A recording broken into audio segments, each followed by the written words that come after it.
Idan akwai amana ruwa ba zai ci gwani ba, na yi zato na goyon da soyayya ta min ba taka da ni ba, labarai na yar makaranta sai ku biyo da zan karasa.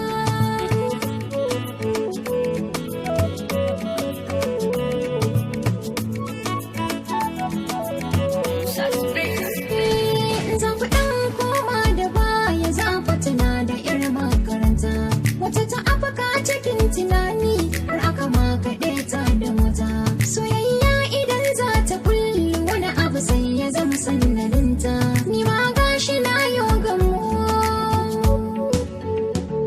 na muka kulla ƙauna da juna, soyayyar mu ta fara girma, sai muka ɗaura ɗamara ta rayuwar mu a tare daɗi da fama. Sannan shi ya koyar da ni sautin da ya sani dama, na saba kwarai ni da shi, sabo har ya kai yayi sabo, dangi na mu sun san da juna, ba mu da lokaci na yin taɗi dare da safa hantsi da rana, har ƴan unguwar mu sun san shi dan shi ne kaɗai saurayina, in ban da shi ba na kulla kowa. Shi ma dai yana tausayi na, akan sa ne na fara soyayya, ko kalma ta so ya furta min sai na rufe ido na da kunya, ko shagwaba na yi masa sai ya girgiza kai ya kama dariya, da murmushin sa na ɗebo kewa. Ko yaya ya yi min laifi haƙuri za ya ban da rarrashi, ya kasa zaune ko tsaye har sai ya gana daina fishi, yana faɗan bugun zuciyarsa na daɗuwa da na barburin shi, kamar ransa za ya yi fita.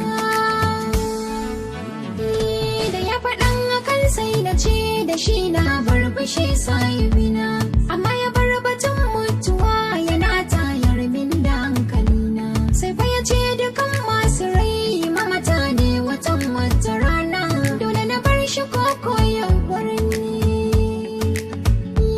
Cikin daren wata lahadi mun ɗau lokaci muna hira, mun tattauna batutuwa daban-daban har ma mun kasara, misali na irin shigar da za mu yi idan za a ɗaura, ranar alhamis za ya turo,